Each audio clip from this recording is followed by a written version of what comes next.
Good evening and welcome to each of you who have joined today's webinar from different time zones. Hope all of you are doing well and are safe during the time. My name is Febin. I completed civil engineering in 1992 and Masters in Structures 94, both from PSG College of Technology, and I'm currently the Secretary of the Chennai Alumni Association Chennai chapter. I'm honored to be part of this initiative from the Chennai chapter. We're all united here today because of a great institute called PSG College of Technology, which has a strong parent association. Thanks to all the global chapters and participants for joining us today. We are proud to host this webinar on the topic Business After COVID-19 during this lockdown period. I take this opportunity to give a few pointers on the Chennai chapter. Our chapter has members from 59 batch to the latest batch who are active and participate in the alumni activities. Chapter has a credit of starting early and has sustained and grown for many years with our stalwarts. Credit goes to all past and present presidents and committee members of the chapter who shoulder the responsibility efficiently and give relevant programs for the alumni. Chapter works alongside the parent chapter for connecting all the alumni. We have not missed a month wherein we haven't given a program, even during the lockdown period. Thanks to the 25-strong dedicated team of office bearers and EC members belonging to 1962 batch to 2018 batch who contribute to the activities. We have a lot of committees, mentoring, chapter online activities management, events, and so on, under the guidance of very senior alumni in our chapter. Another milestone is forming a Tech Business Forum initiative to give businesses within the alumni network. We have been actively conducting monthly talk shows, workshops, family get-togethers, and cultural events, and even felicitating alumni who has reached that pinnacle, not only from Chennai, but also globally. Like we had felicitated Mr. Kotlango Leon, who won the Oscar Award when he came down to Chennai. So we have something for everyone. Having said all this, this is the first time we are hosting a webinar of this kind. And our endeavor is to create an online community of our alumni across the globe to bring us all together. Depending upon the feedback and depending upon the response, we look forward to conducting more such webinars. So for this webinar, our registrations were close to 1,000, and we're very excited. Look forward to host more distinguished alumni. I thank our President Ratnakumar for initiating this webinar. So today we have Dr. P. Radhakrishnan, Director of PSG Institute of Advanced Sciences, and Mr. Maran Nagarajan, PSG Tech Class of 94 alumni, and the CEO of Car Technologies to share their ideas and views on how things will change after this global pandemic. Thanks to both Dr. Nair and Maran, who consented to be the speakers of our first webinar. A brief introduction of both of them. Dr. Nair does not need any introduction to any of the alumni I know, but however, as my duty, I'll just give a very small brief about him. He was principal at Tech from 70 to 2002. I think most of us were students when he was principal, including me. After which he was Vice Chancellor at Vellore Institute of Technology till 2007. And currently he's a Director of PSG Institute of Advanced Studies from 2007 till date. And he continued to inspire us. He has won a lot of awards, honors, and grants. I think if I read out that, it'll be, our entire session will take up. And he's also has a number of papers published in national and international journals. And the list runs to pages. So thanks and welcome, sir. Mr. Maran, he's the co-founder and CEO of Car Technologies and belongs to the class of 94 production engineer from PSG Tech. He's a passionate entrepreneur, voracious reader, intrepid connoisseur of cuisines, and strong patron of the Tamil language. After 11 years of stint with multinational companies, he co-founded Car Tech, a market leader for SAP consulting in the GCC with friends and classmates, Ratnakumar, Selvakumar, and George in 2006. Car hit 200 crore revenue under Mr. Maran's stewardship and expanding into 9 different countries, building a car family of 700 plus employees. Again, he's also won a lot of awards, and his notable pursuits being he works for entrepreneurship growth in Tamil Nadu. He's a founder trustee of Car Arakattalai, a trust which works for the cause of education and has supported 500 plus students. Thanks and welcome, Maran. So now we move on to this webinar. There are some guidelines which I would like all of you to please take note. First of all, kindly mute your mics for the duration of the talk. And in case you have any questions to the speakers, please keep typing them in the questions tab that you can see on your screen. And once the talk is over, we will request the panelists to answer the questions. The session is planned for 1 hour, but may extend for 5 or 10 minutes depending upon the questions. So I thank the entire team that worked at the back end of this and supported this event. Thank you and enjoy the session. Over to Dr. Nair. So thank you, Fabian. It is very nice to hear some words about me from a person like you. Thank you very much. And thank you, Maran, for joining us, and also Ratna for organizing this webinar. Now, see, PSG Tech, I must say that to all the people who are listening to this is one of the topmost engineering institutions. And this year, the Economic Times have ranked the PSG Tech the first in Tamil Nadu among the private institutions and fourth in India among the private institutions. Not a bad thing at all. And a lot of this credit goes to the alumni, global alumni who are there distributed all over the world. And they have been, all of them have been doing good work. And we take the credit of their good work, I must say that. And we have got several distinguished alumni like Shivanada and many others in different parts of the country. And recently, you might have heard that our alumnus of 1986 metallurgy, Sudarshan Suresh Babu, has been nominated to the Science Board by President Trump. So that is the caliber of the alumni of PSG College of Technology. And we have got behind this program the triumvirate, that is Ratna, Maran, and Selva, who are the founders of the co-founders of the car technologies, and they are, I must say that they are in the footsteps of Shivanada, and probably a few years later we may have got many Shivanadas coming from PSG College of Technology. Wish you all the best. And a few words about car technologies. I must say that one of the global consultants in SAP for HANA, and they have got 750 plus consultants who are located all over the world with more than 200 global customers. And I must tell you that their activities span a number of verticals like petrochemicals, oil and gas, manufacturing, construction, education, trading, fast-moving consumer goods, healthcare, media, and so on. So I would like to wish all of you all the best and continue to grow and grow. And as far as the alumni of Chennai chapter is concerned, one of the best run alumni chapters of PSG College of previous Alumni Association, and I wish all the alumni, their family members, and everybody all the best, and wish them safety from the epidemic. And this is very important today.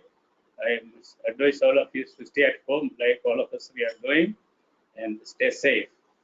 Now, let me tell you something about this pestilence.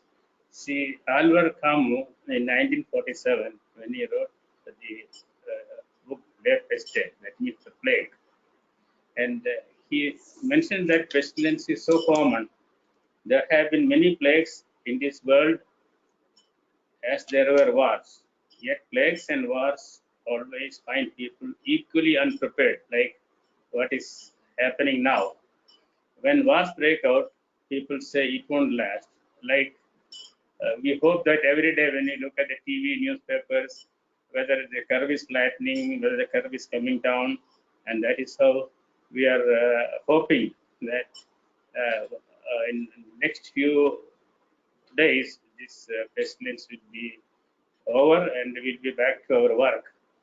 Now, you find that we have experience with some of these things like Ebola, Nipah, then MERS, SARS, but these were not as prevalent as in the case of COVID-19, because in this case, we find the impact of globalization, the mobility of people across the continents. And this is one of the reasons why it has spread widely in different parts of the world. And what it has done is somewhat different. It has compelled the nations to lock down. It has not happened before, though we have got a lot of pestilence. We did not lock down, but now we are compelled to lock down, and we are forced to stay indoors. And the worst part is that the industries and businesses are locked down. Every day we have to look to what the Chief Minister Edapadi says, or what Prime Minister Narendra Modi says, whether we should stay at home, whether we can go buy groceries. So practically the life has come to some kind of a standstill. That's what we are coming now.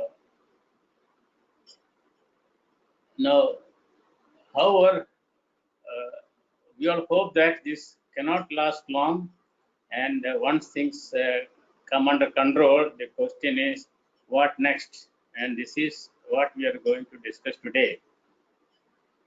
Now, if you look at the prediction of Dun and Bradstreet, you find that the impact of COVID under different industry segments can be classified into three groups. One is moderate. Under this category, you have got manufacturing, drugs, pharmaceuticals, and textiles. And it is expected that these industry segments and business segments will be able to recover in about 6 months' time, under 6 months. And that is, I will say, good news. But there are other segments where the impact is high, like banking, electronics, MSMEs, automotive industries, where the recovery may take longer, and the impact is going to be pretty high. Now, there are certain segments of business and industry which will be very severely impacted by COVID-19. Among them, we have got wholesale, retail, logistics, entertainment, hospitality, and tourism. For example, if you take a hospitality industry, you find that all the rooms are vacant, and we don't know when we have got a full house, because people have learned to organize conferences like these webinars without traveling several thousands of kilometers in some cases. So in the case, unless the tourism industry and business pick up, the hospitality industry cannot survive. So we have got cascading problems as far as the impact is concerned. Now, if you take up MSMEs, the impact is still severe, because see, many of them are very much concerned that whether their industry will survive or not.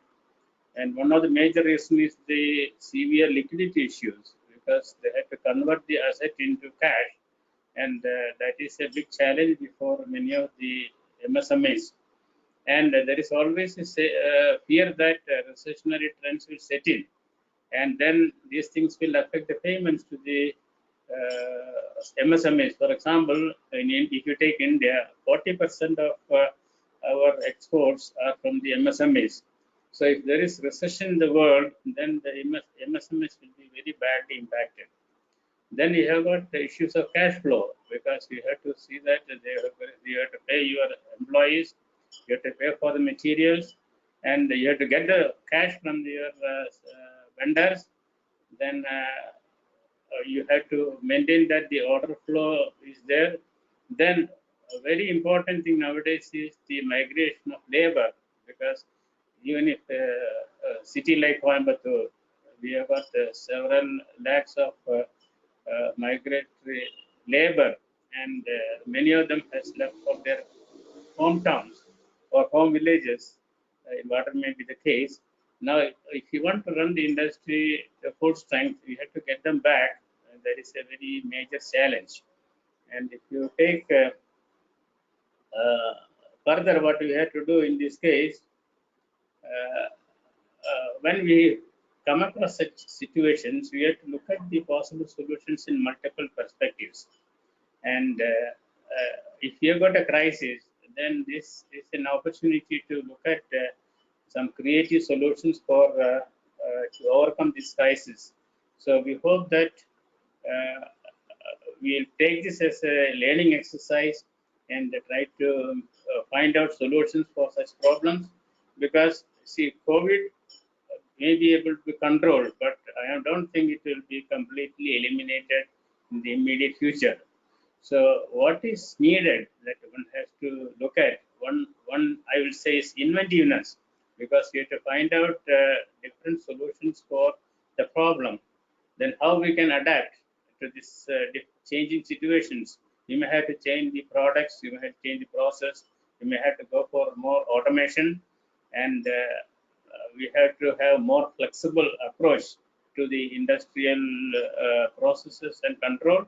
Then more important is that you must be able to control the cost, because money isn't going to be short supply, and unless we are able to control the cost, it will not be possible for the MSMEs and other industries to survive. And we must be very positive, because even in dire situations, if we can keep a positive approach, we'll be able to overcome the difficulties. Then if you look at the resilience, that is something which I would like to talk to you in detail, because the industry and business have to develop the resilience. We normally have got floods, we have got other earthquake and other situations. How fast we can come back to the working condition reflects the resilience of the people, resilience of the business, resilience of the industry.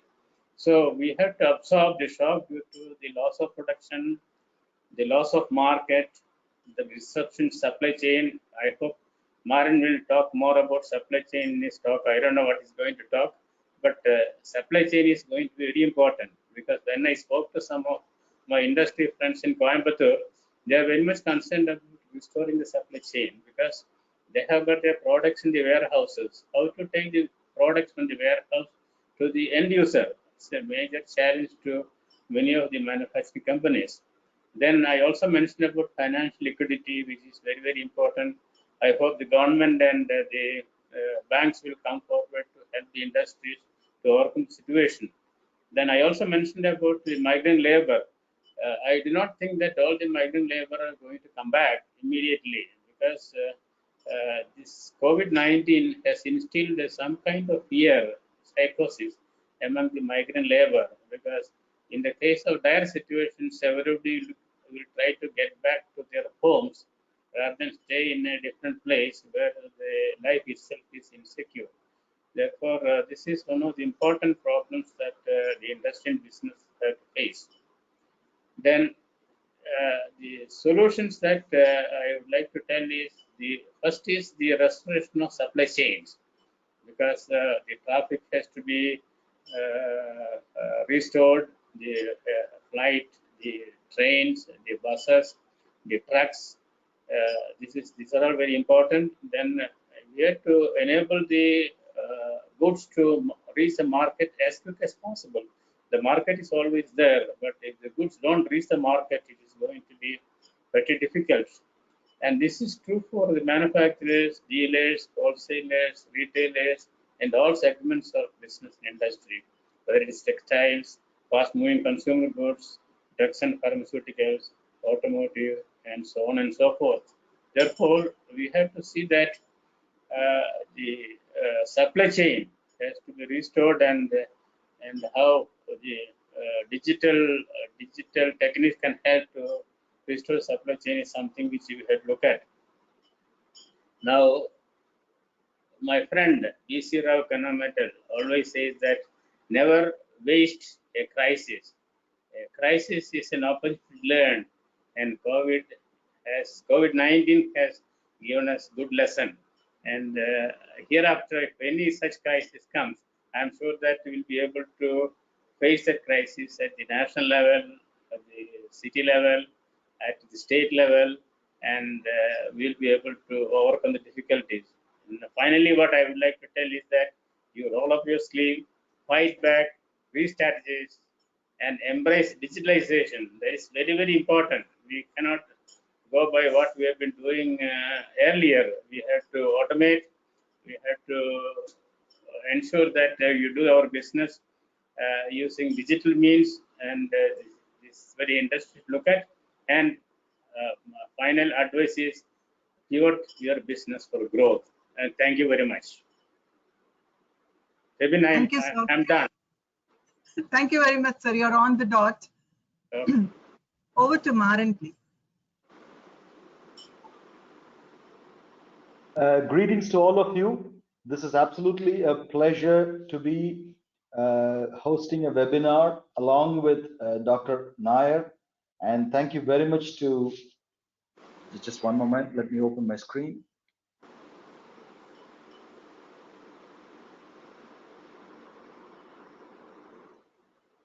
Just a screen check, confirmation. Can you see my screen?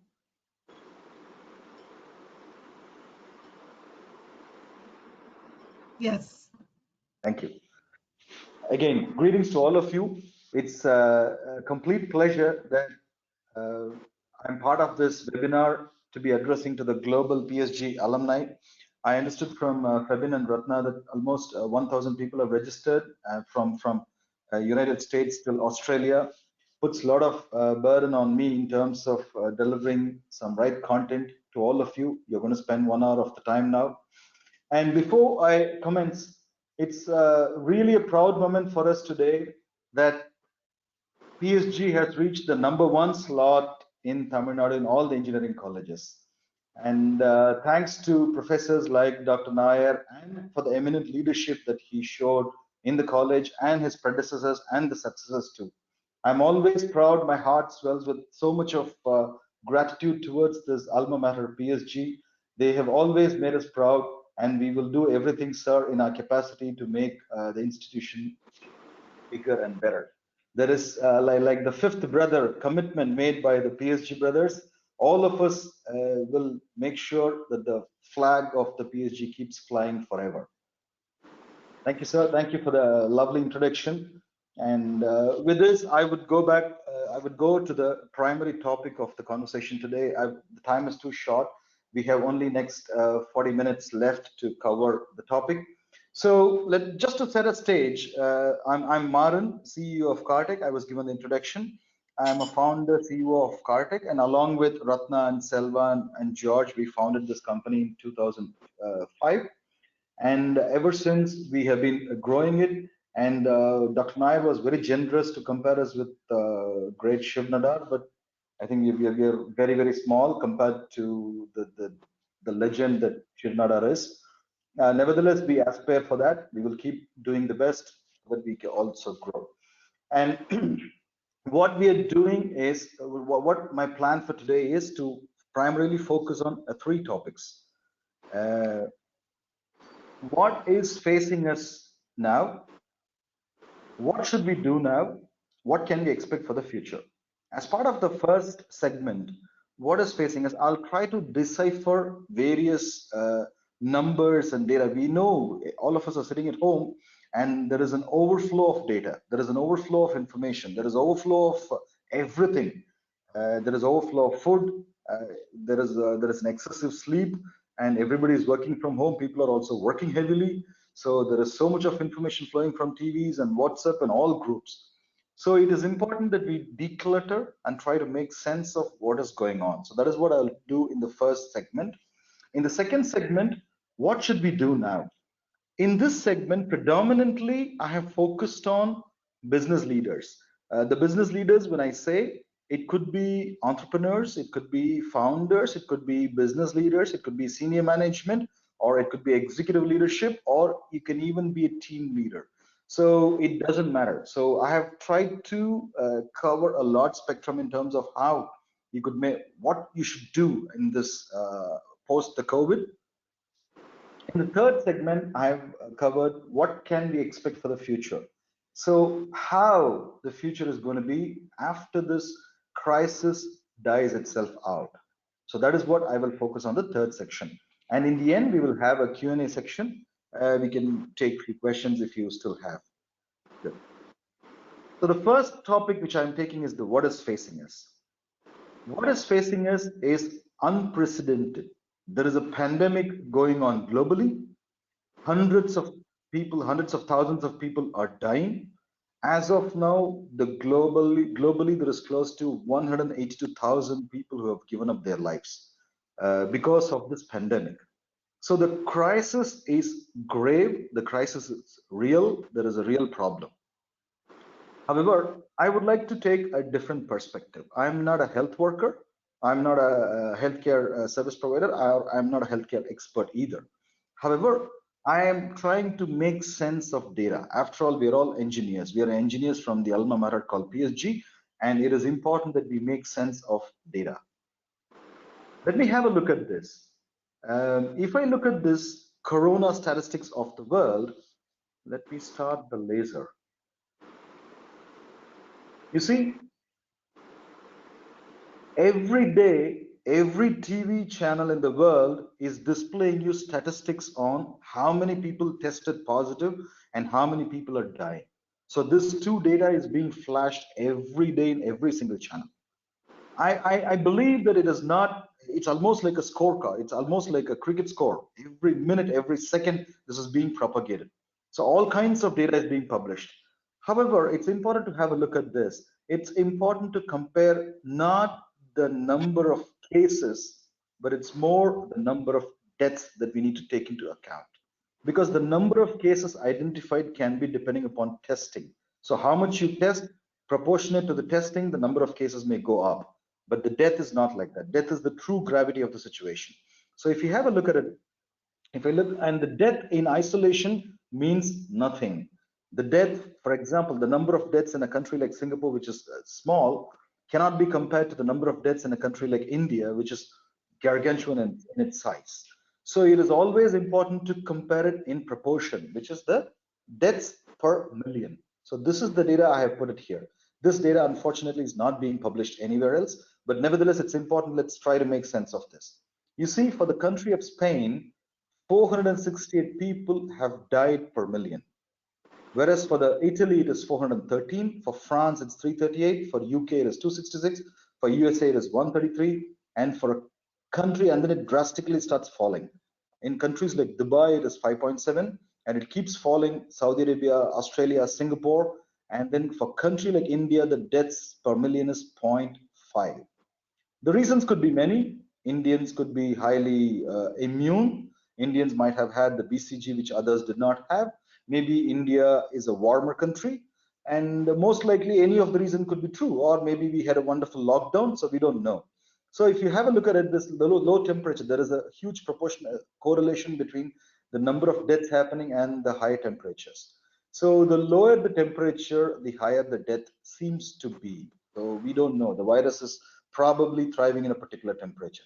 You see, India is just 0.5 per million is the death.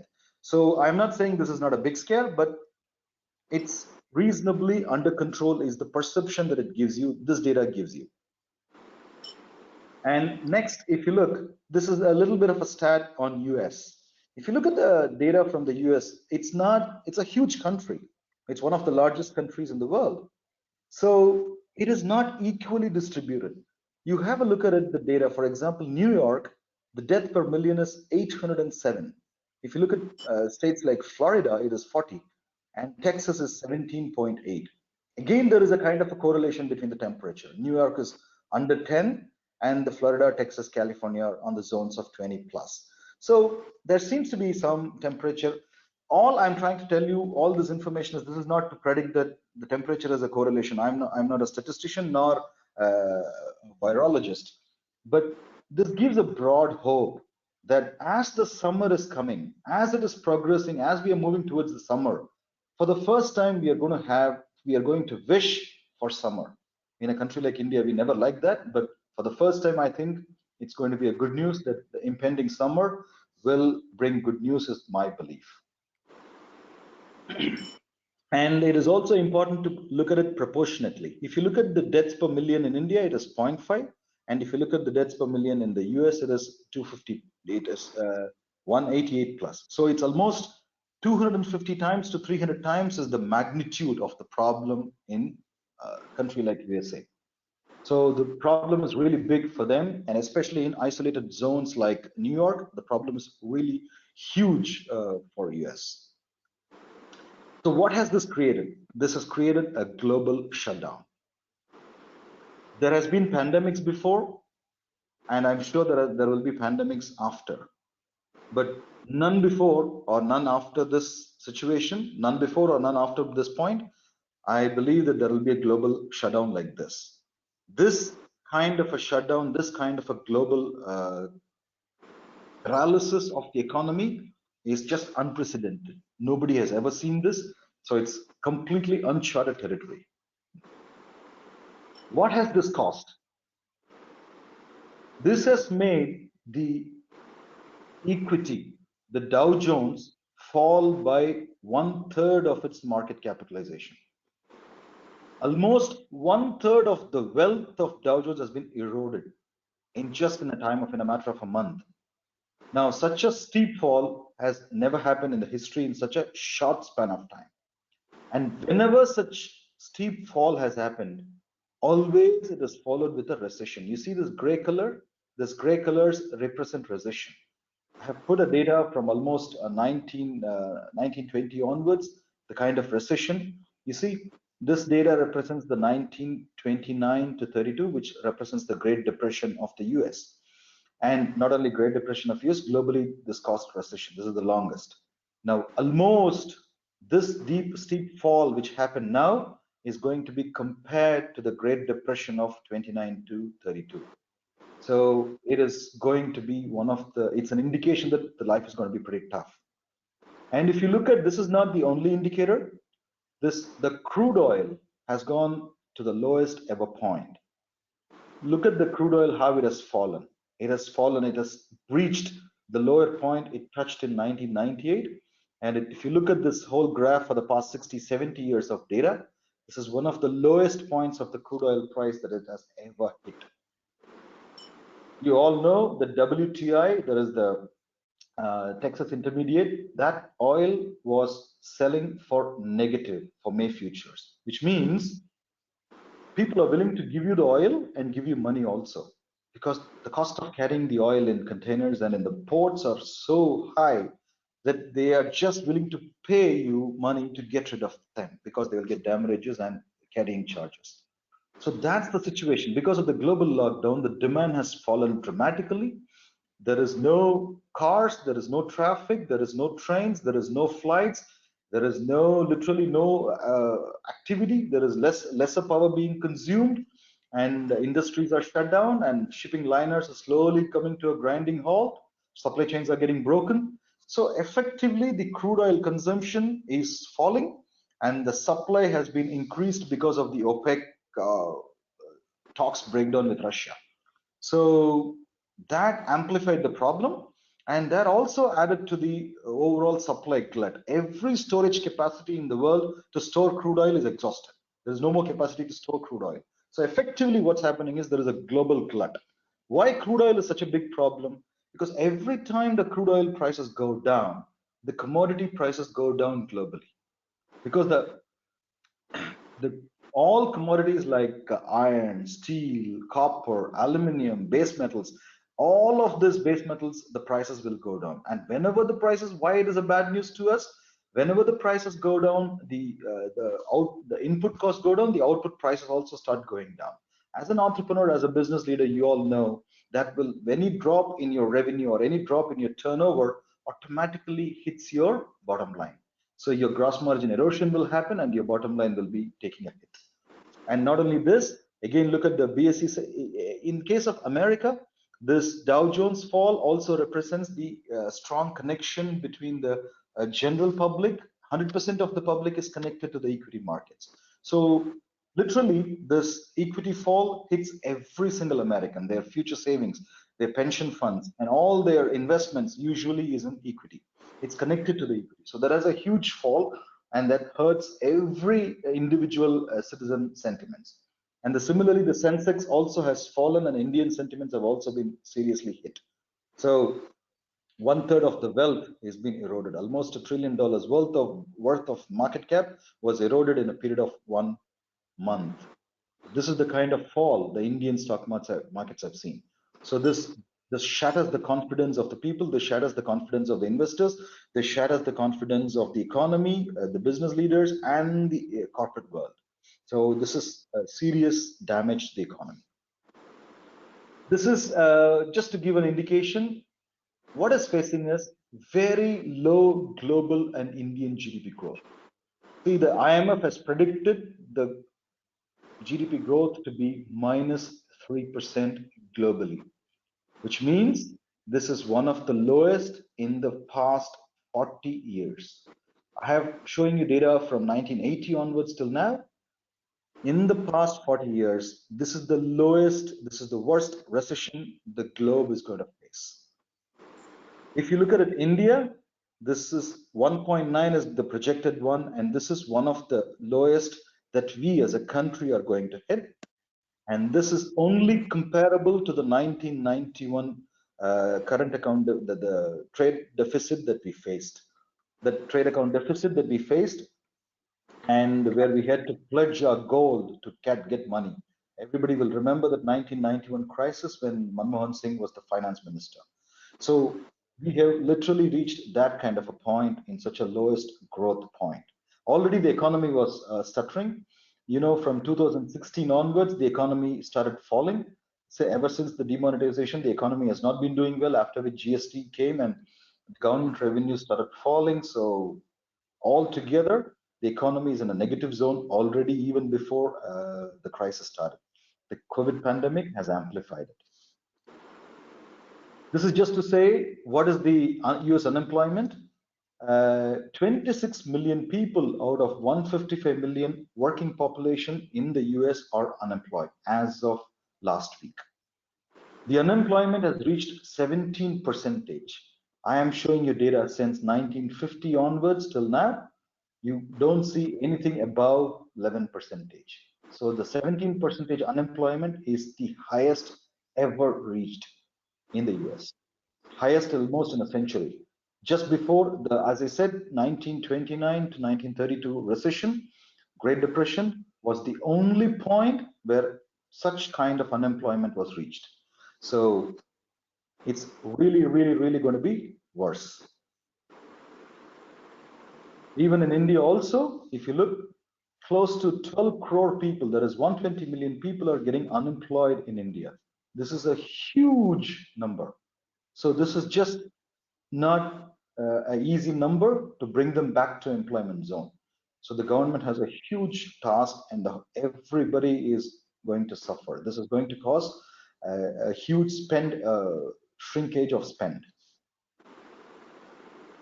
So literally what is happening? The roads are empty, malls are empty, shops are empty. So the whole world is in a suspended animation mode. The whole world is in a paralysis mode. So this is the reality. So at this point in time, it's just a given that economic global recession is going to be a fact. Between now and the next 9 to 12 months, there will be a recession, and every single business, every single corporate is, whether it is a large enterprise, medium enterprise, SME, MSME, doesn't matter. They are going to be hit. It's a given. So economic hurt is a given. Now, I know I took almost 15 minutes explaining you already the worst news that you already know. The reason I took this time to explain you is it's important to understand the mechanics of it and what we can do about those mechanics. So now I will go to the next section. What should we do now? So I always tell people that it is one thing to worry about the factors which is beyond your control. Is Corona in your control? No. Is the lockdown in your control? Absolutely no. Is the whoever you are, is the economy in your control? Is the global recession in your control? Is the customer spend in your control? Nothing. What we discussed so far is in our individual control. Nothing ever we do, nothing whatever we discussed is in our control. So what is in our control? That's the only thing we need to be looking at. So that's why I really want you all to remember. I would like to take the quote of Darwin here. Darwin always, in the Charles Darwin, in his theory of evolution, he says, It is not the intelligent or the strongest of the species which survives. Never. He says only the most adaptable which survives. So the things are emerging very fast.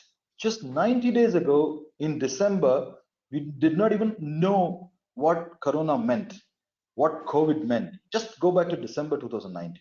None of us knew what is Corona. And now, 3 months or for 3.5 months hence, all of us are extremely impacted by this, and every business is turned upside down. Our futures are in question. The whole economy is in shambles. So, what should we do now? Should we hold on to our plans? Should we hold on to our predictions? Should we hold on to all our previous way of functioning? Definitely not. So this is the moment for you to adapt. This is the moment for you to change course. This is the moment for you to completely redraw your plans. Not only now, every single day that we have to redraw our plan. Because my colleague Ratna always tells, you always have to live by the year we say, but now year is too far a distance. You have to live by a day, a week, a month, and a quarter. So you have to be responsive, you have to be adaptable. Every day you need to respond to the evolving situation. This is what is the biggest challenge which is being posed on all of us. So I have tried to compile, we as individuals, we as leaders, we as business leaders, what should we do? I have tried to put together as a 10-point action plan I would recommend. This is not everything, and this may not apply to everybody, but broadly, these are the 10 points that everybody should remember and plan to act upon. There could be points beyond, there could be a few repetitions in this, what I say, but I'm sure there is value in every single point that you're going to have. The first and foremost is, I would say, I want all of you to build nerves of steel and build strong courage. Because whether you're an employee, whether you're an employer, whether you're a mid-level manager, senior manager, executive leadership, it just doesn't matter. Even if you're just a team leader, please remember your team is going to look forward to you for strength. Your team has got more questions than you have. If you're the CEO, no questions. Everybody in your company has got 10 times more questions than what you have. But you have as less answers as the others, or probably no answers at all. So this is a very unique situation. So you don't know how it is going to evolve. You don't know how it's going to pan out. You know it's going to be worse, but you are the one who have to radiate confidence. You are the one who has to radiate positivity. You are the one who is being looked upon to come out of this crisis. So what should you do? The only thing you can do is build courage, build nerves of steel. When you have these nerves of steel, whatever be the crisis, whatever be the situation, you always find a solution. So build raw confidence, build raw courage. This is the moment. This is the moment the best in you has to come out. So first build your confidence. Just believe blindly also, it doesn't matter. Blindly believe that this too shall pass. Even if it is for blindly, just be confident that you are going to eventually come out of this. The second thing I would recommend as an action is please form a core group of committee. If you are a business leader, if you are an executive leadership, make sure, or if you may have your colleagues, you may have your team members, you may have your managers, or you may have your CXOs, or you may have your supervisors. It doesn't matter what kind of organization, what kind of a role that you play. Please form a core group that you can assemble and keep discussing with this core group on an every single day basis. It's very important in these kind of times that all of you come together, keep discussing amongst your peers and colleagues how you're going to function, what actions you're going to take. However big the crisis may be, but when you keep discussing about it, when you keep talking about it, when you keep coming back to the problem, you always have an answer. So make sure you form the core group, and you build a cadence, and make sure you talk to this group on a daily basis, on a fixed time, for the fixed duration, on set of topics repeatedly. And I'm sure as within your organization, whatever challenges that you may have, I'm sure you'll figure out answers. The third point I would emphasize to all of you is use this lockdown opportunity to engage and communicate. What does this mean? It's important to engage to every single employee of your company.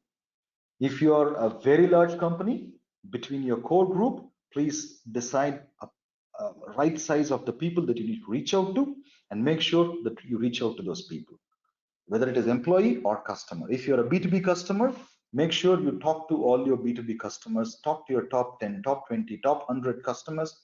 Or if you're a B2C, communicate to them through emails, through Facebook, through WhatsApp, whatever channel. But it's extremely important that you communicate and engage. Why is this important? Because end of the day, the lockdown is going to get over, it is going to open, and then the bad news is going to hit the lockdown, post lockdown, everybody is going to be in tough time. And when they are in difficult periods, the goodwill you express now, the reach out you did, the goodwill that you reflected to your employees or the customers is going to help you come out of this pandemic, help you come out of this economic crisis much safer, much better. So it is important that you build this goodwill at this point in time. So make sure you reach out to all your employees, make sure you reach out to all your team members, make sure you reach out to everybody of your customers as much as possible. Personally, myself and the 4 founders in the company have resolved to speak to 100% of our company at this point in time. So I have been personally making calls every day to people globally all over the place, and we're just reaching out to them as much as possible. Sometimes we may not help them, we may not be able to solve any problem that they're going through, but just that to show that you are empathetic and just to make sure that you are connected, just to show that you are concerned, reach out to them. This is a very, very important activity that business leaders should take. The fourth important point I would like to communicate to you is cash is king. At this point in time, cash is everything. Whichever role you are in an organization, whether you're a CEO or whether you're a project manager or a team lead, it just doesn't matter. Please understand, cash is the ultra most important thing for your company at this point in time. So focus on your receivables. Even if you don't have a direct influence on the receivables, please work on, get information. I'm sure every one of you is doing something towards your customer. So understand if there are receivables, understand if there are outstandings, understand and make strong analysis of your receivables. Please have a clear aging listed on them. Identify who is the one who owes you more, identify the one who owes you the maximum, and identify the one who owes you the longest. So classify them, and during this period, reach out to them and ask for your money. I repeat, receivables are your right, and receivables is not a privilege. So have absolutely no qualms in reaching out to your customer at this point in time and insist to the customer that they have to pay you. I know they are in difficulty as well, but you're in bigger difficulty. So it's your right to ask for, please ask for it. The next one I would like to point as a fifth point is get liquidity, which means at this point in time, globally, banks are willing to support. In India, a little bit less, but in the West, much more. So make sure that you take the bank support, create as much liquidity as possible. Everybody is being given the overdraft facility or the extra loan facility or term loan facility or much, or sometimes even in countries like America, there are grants also are also available. So make sure whatever banking system has to offer you, just go and grab them. You need all the liquidity that the bank has to offer you now, and make sure you have access to funds. The next 3 months or 6 months is going to be very tough on cash. So as much cash that you're going to garner from the bank, please do take it. Even if you're cash rich, converse with your banks and see if you can get some liquidity support. It's okay to have more cash than run out of cash. I repeat, businesses don't run out of business. businesses always runs out of cash. Just make sure your business doesn't run out of cash. That's the most important. The sixth point is, now I talked about the collection side. Now I'm talking about the payable side. If you have got influence on the payables, if you're from the purchasing side, if you're on the vendor management, if you're on the production side, if you have control over the purchases, make sure your payables are stretched. Make sure you renegotiate with your vendor community to pay a little delayed. If it is a 30-day payment term, see if you can pay 60. If it's a term of 60, see if you can pay 90 or 100. So if it is a 120, see if you can push it for 160 or 180. The reason I'm saying is it is important to hold on to cash as much as possible. And when you're doing this, please make sure you don't hurt your vendors smaller than you. Never hurt organizations smaller than you. They have less withstanding power. Always try to do stretched payments to organizations bigger than you, because they have better bargaining capacity, they have better withstanding capacity in this kind of crisis. So we have to be empathetic as well, and we have to also build a character in this kind of crisis periods. So make sure that you stretch your payables, not to organizations smaller than you, but to organizations bigger than you. And wherever possible, please renegotiate your contract. And whether it is going to be a rental contract, whether it is going to be a purchase contract, whether it is going to be a master service agreement prices, it just doesn't matter. Please initiate on the purchase side to negotiate to reduce your purchase prices. In this kind of, I will give you an example. One of our customers in Oman sent us a letter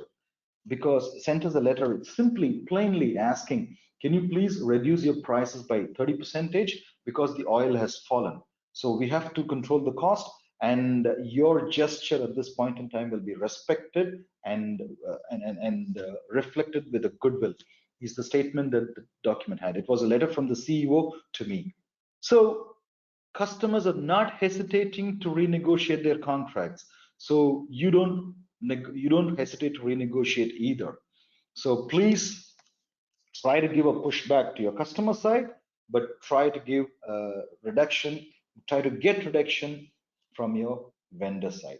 This might look contrary, but you're here to take care of your business. You're here to take care of your company. You're here to take care of the people in your circle of influence. So let's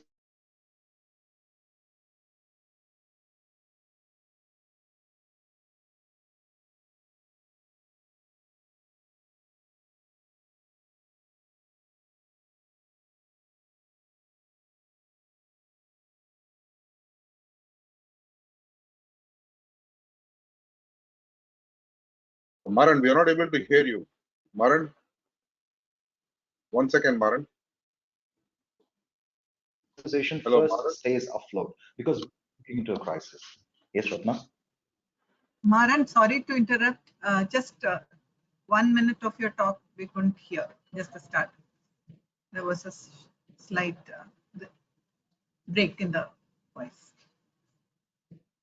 We can hear you now. Can you hear me now? Yeah. That's possible. I'm sorry. I'll just simplify. This is the moment to take care of your organizations. This is the moment to take care of people within your circle of influence, which is your team, your department, your company, your organization, and your family. So being a good Samaritan is good, but not in this kind of situation. You have to take care of your circle of influence first. So as a next, let me go to the seventh point. If you carry inventory, whatever business you are in, please convert them to cash once the lockdown is over, as much as possible, even if it means discounting, even if it means sale, please, even if it has to sold for lower, convert these inventory to cash. Cash is important at this point in time. Build liquidity. That's more important. The eighth important point is say no to growth. At this point in time, it is extremely important to say no to growth. Many of you at the end of 2019 might have laid out plans to have a phenomenal growth this year, to make very good investments, to do all kinds of different things. But please remember, there will always be another year. There will always be some other point after you come out of this crisis, when the environment is so unstable, it's so complex, so ambiguous, so volatile. This is not the moment to put your strong plans of growth, not to invest, not to commit money on things which are growth oriented. Focus more on sustaining your revenue. Growth will always come. You can always take growth on a subsequent years. But at this point in time, focus on your core revenue. So this is not the moment to grow. So say no to growth. The ninth important point is, please spend only on essential things. If there is any spend that you can postpone, please postpone.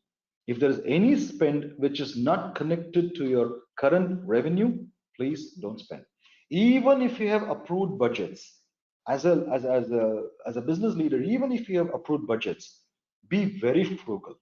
Don't spend 1 rupee or $1 extra which is not connected to your revenue, because these are the moments to be very frugal, very conservative.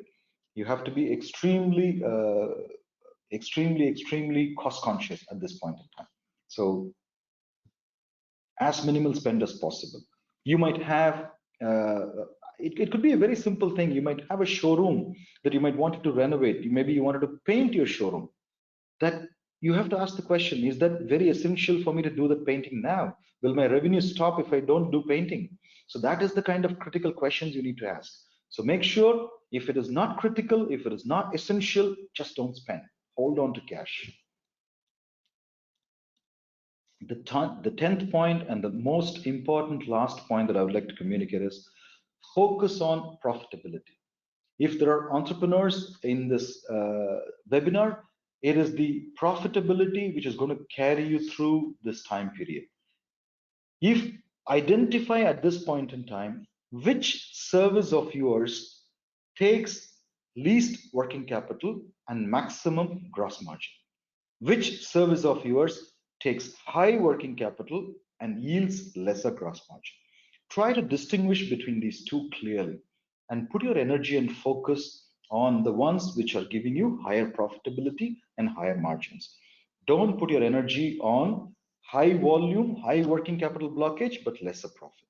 So this is not the time to focus on growth. This is not the time to focus on less profitable zones. Working capital blockage has to be released as much as possible, whether it could be number of people that you commit on the teams, or it could be a new set of inventory that you're holding, or a new line of service that you're trying to ramp up capacity for. Whatever be the case, focus on profitability rather than growth at this point in time. So with this 10 nuggets, 10 various points which is broadly assembled, some of them may be relevant to you, some of them may not be relevant, but many of them may be relevant to many people. So try to see what is suitable for you and try to adapt based on that. So these are the 10 points that I thought I should share, and these are the points that we are doing as an organization. This is not something which I'm inventing from some cookbook. No, these are the action that exactly what we are doing in our own organization. So I'm sure this will also help you embrace that methods. That's what I'm sharing with all of you. With this, I will go to the third section. And before I go to the third section, from Febin, may I request some 10 minutes of extra time, max? Yes, there are questions also, so we'll. Okay, so I'll try to rush this in the 7 minutes or so, but yeah. I'll try to accelerate as much as possible. So, thanks. So what can we expect for the future? Yes, so long in the beginning, it was a very grim projection of the global economy. Subsequently, we saw about what can we do to navigate this kind of a tough, hostile situation. As a third part, I would like to tell you from the long-term perspective. When I say long-term, it is beyond 1 year. That is 2021 to 2024 or 25. Beyond that, it's very difficult to even imagine. So by let's say from 21 till 25, how the world will look like. I'll try to make some projections. This is only my perception. This is only my look of the global economy. As I said, I'm neither an economist nor anybody from the officialdom. So nevertheless, these are my personal predictions. So I hope it all comes true. The first point I would like to highlight here is never before the government, like never before, the governments have come together and they have shown an extraordinary resolve not to allow this economic crisis to become bigger than what it is already. So recently, all the great powers of the G20, G20, 85% of the global economy is represented by G20 from all the countries, the G20 countries. And these countries recently, they met using a video conferencing, and they primarily discussed two topics. One, how to handle the corona. And the second most important topic they discussed is how are we going to salvage our economy? Let's all work together to make sure that our economies do not sag, that we don't allow a recession to happen. They all know that a recession is going to be a given. But in spite of that, how can we minimize the impact? How can we salvage this economy from not getting into an ICU zone? Is what the leaders discussed. So in that sense, the G20 is already committed. The leaders of the globe are reasonably committed, and most of them are doing something good. Some countries more than the rest. Countries like US are doing phenomenal, and countries like UK are also doing pretty good in terms of supporting the business. But countries like India are doing relatively less compared to other nations. The second thing I would like to talk to you about is the global quantitative easing. I think you must have heard this term before, QE, quantitative easing. All of you must have been through the 2007 to 2008, 2009 economic crisis, the financial crisis which hit the globe. During the crisis, again, the whole world went into a recession, and all the banks, post the Lehman Brothers bankruptcy, the whole banking system went into a huge shock because of the CDO, which is a collateralized debt obligation, which is an instrument which was done for the subprime houses in the US. Because of that shock, the whole global economy went into a huge shock, including the Indian banking system. At that time, what did the governments do? How did they help the economy come back? They all pumped in money, which means they really pumped tons and tons of money from the governments to the banking system, to the economy, to the people, to the businesses, to the corporates, to the projects. By doing different kinds of things, they pump money. Where do they get this money from? They borrow this from Reserve Bank of India, or from the federal banks, or from the central banks of their countries, from their respective countries. Okay, so federal banks do give this money. What do they do in turn? They start printing money. Printing money is nothing but literally creation of cash, literally creation of rupee, creation of dollars, creation of euros. So the whole economy starts creating more cash in the system. So they literally more liquidity is created in the system. And this reaches the people in a different way. This reaches through, it could be through loans, it could be through grants, or it could be through giveaways, it could be through schemes, it could be through projects, it could be any kind of financing options which the government may deploy to distribute this money to the global markets. And when this happens, what happens is what I'm going to talk about now. This, when the huge liquidity comes into the market, what will happen is this will fuel a growth. This is called as debt fueled growth. So over leveraging will happen in the markets, which means everybody will have access to excess capital. It's not only the excess capital with the banks, there will be excess cash with the banks, excess cash with corporates. When I say excess cash, it's not this own cash, but the debt, the loans and the debt will be so freely available, so much of cash will be available again in the market from next year onwards, that from 2021 onwards, it will again create so much of liquidity because of this $5 trillion worth of quantitative easing. America alone is doing almost $2.4 trillion of QE, and huge $500 billion plus for UK, and another $400 billion in Germany, another 300 plus billion dollars in France. Everybody's doing this quantitative easing.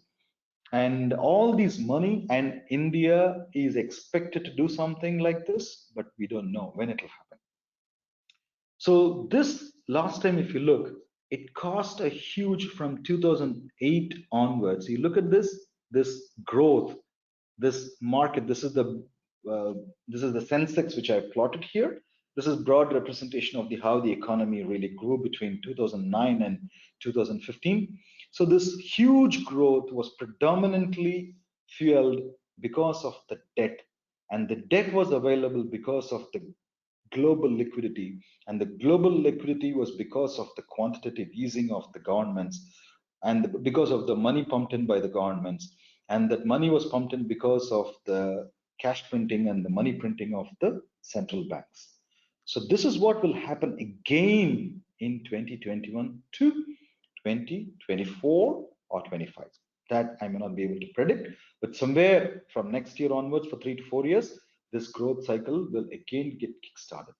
So this is the scenario which I envisage to happen. And all this growth, where will it grow? And all this growth will happen towards innovation. I wish to point out all of you, I wish to get your attention towards one point. During the 2008 economic crisis, Obama came up with a similar kind of QE in 2009. During that period, almost $500 million was given to Tesla, the electric car company of Elon Musk, as a grant. So lots of money, tons and tons and billions of money during this period will tend to be thrown easily on industries which are in the growth mode, which are in the innovation mode, and which are in the future focused. So that might happen. So if you're in the innovation industry, look forward for good prospects from next year onwards. The money may go to lithium battery, electric vehicles, or solar industry. So those kind of investments may happen, or from pharmaceuticals, medicines, or newer drug research. So all these areas may get a lot of funding in the coming years. I would like to mention the last point before I close, how the future would look like. There will be trade protectionism which will come back in the global trade. It is not going to be a free ride for China. Most of the countries have already taken steps to do something called as China Plus One, which means the supply chains will not be restricted to China. They will have another source of supply for every single product line that they may have. So in this angle, more production or more manufacturing or more services may happen in each of the country's zones, which means America may get more protectionist, India may get more protectionist, Europe may get more protectionist. So globally, you will see more protectionism and trade wars happening in the future, in the medium term. So this trade war will lead to a lot of local growth, which means even in India, if you're in Indian manufacturing, this Make in India will really take off.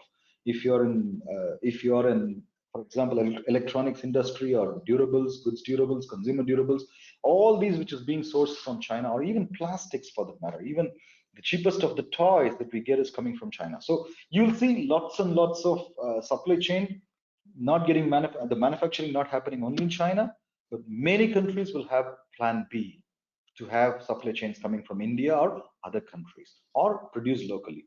So this is a major trend that you will see. While this is what I wanted to say in terms of the future outlook, I would like to,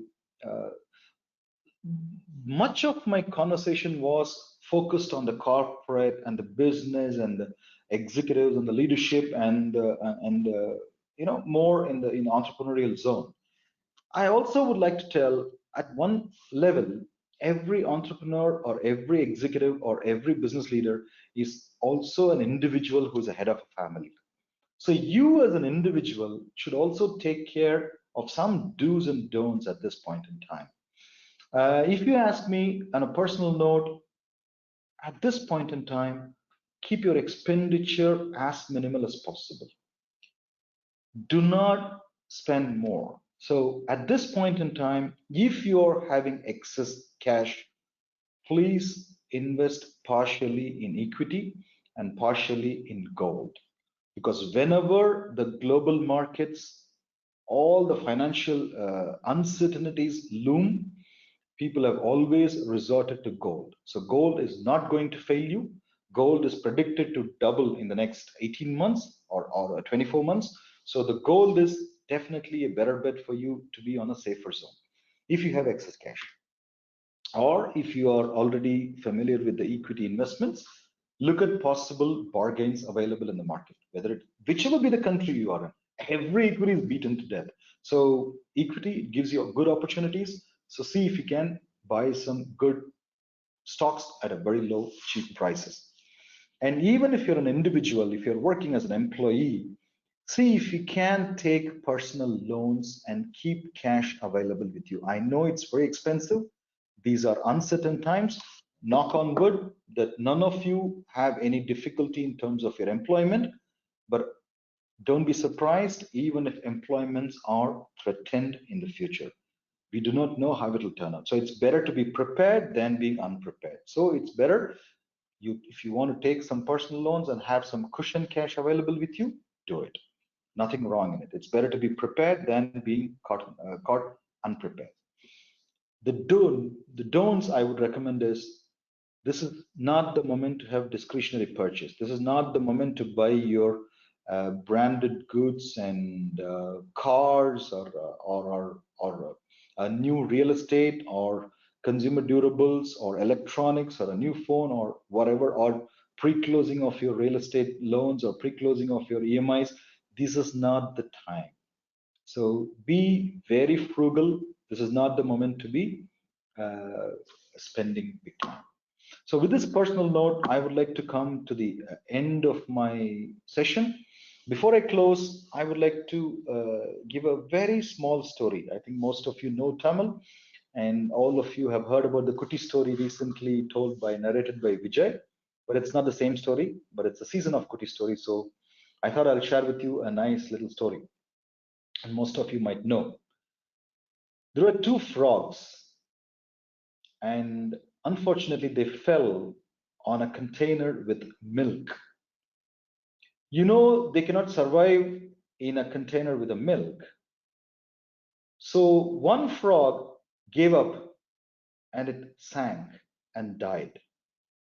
But the other frog, it knows it is not a conducive environment. It's a bad situation for it. The only thing it knows to do is to keep hitting its legs and hands. That's the only thing it knew. So it kept on shaking its legs and hands, and voila, there was butter in the milk.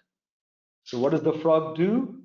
It jumps on the butter, sits on top of the butter, and the butter, as you know, slowly moves towards the container's brim, and then the frog jumps out of the container and saves itself from the sinking in the milk. Now, what does this tell? This is a very small fable which we all tell to our children, and it's such a simple story, but this is so profound. It has a message to every one of us. That the note I started with before I went into this conversation, we all can worry about a million things that are not in our control. Look, we can't do anything about a 99.99% of the things going on in this world. You just can't do anything about it. You don't have an influence. But you do have an influence over the 0.01% of what is going on in the world around you. And that is about what you do, what you're doing for your living with respect to your customer, with respect to your employee, colleague, corporations. So do your job as good as or as best as you can ever before. And I'm sure that focus, that determination That conviction will build you or will bail you out of this crisis. So thank you, ladies and gentlemen, for listening to my lecture for almost 55 minutes. I'm sorry for taking some 10, 12 minutes extra, but I just couldn't time it so perfectly. So thank you very much, all of you. Over to you, Febin. And this is my LinkedIn ID. I really welcome all of you to drop me any questions if you have. I'll be very happy to respond to individually every one of you. And I wish all of you safety. I wish all of you and good health. And I wish every one of you to come out of this medical crisis and financial crisis safely and sound. Thank you, all of you. Thank you, Maran, for that very insightful and very useful talk.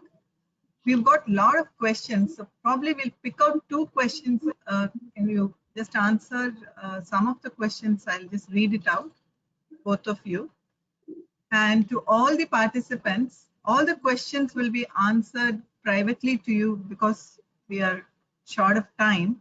We'll just take up 2 questions each for the panelists. First question to Dr. Nair, sir. Apart from individual entrepreneurs, what methodologies will be helpful for the nation to overcome the hurdle? What can be done to increase the national GDP?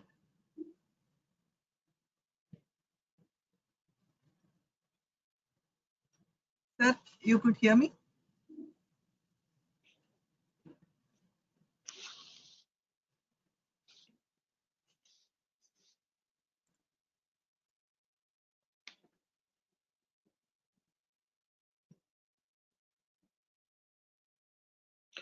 Could you repeat that question for Dr. Nair, please? Yeah, I can't hear him. Sir, can you hear me? Sir is muted. Can you ask him to unmute? Yeah. Sir, can you please unmute? Akhil, you can help.